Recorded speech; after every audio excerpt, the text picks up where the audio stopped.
I've seen people on the news before being homeless, and you feel sad for them, but you couldn't possibly imagine what it feels like until you're in that situation. You couldn't imagine what it feels like and the things that, you know, you would do just to be able to have somewhere to be stable.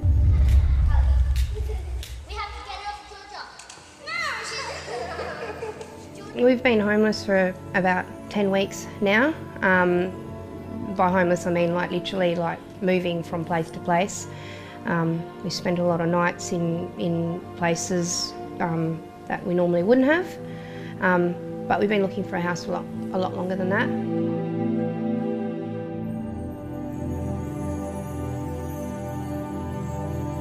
I was told back in February that I had to find a new rental property due to my lease being up, and I started applying back then, but with no luck.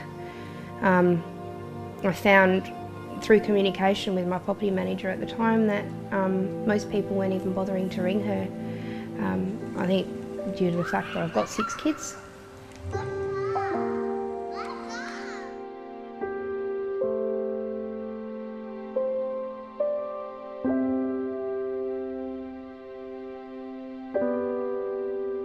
You start thinking, you know, what am I going to do with my kids?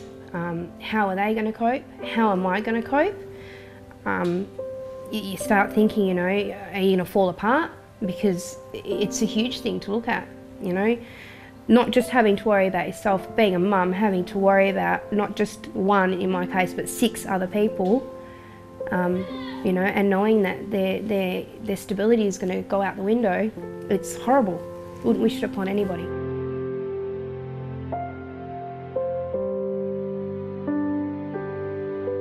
We've slept on a church hall floor, we slept in swags.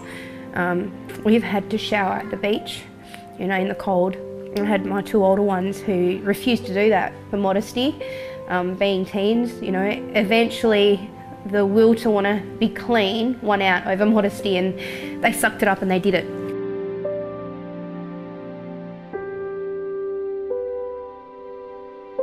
St Vincent's de Paul is what's kept us going food-wise. Even the phone calls to see how I'm going, you know, and daily from different members to see how I'm holding up and what they can do to help me.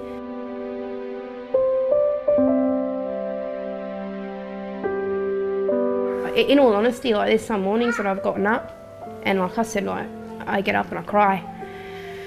And then I think, you know, I should just finish it. I should just finish it. What actually stops me is the reason that I'm in this situation is because I have all of my kids, and the reason I need to get out of it is because I have them. So thinking about them being on their own, not only losing everything but then not having their mum, that's what keeps me going. And so I have to suck it up, you know, and that's what I say to the kids continuously. We've keep just a little bit longer, you know, it's got to end soon, it can't go on forever, and that's how we get through each day.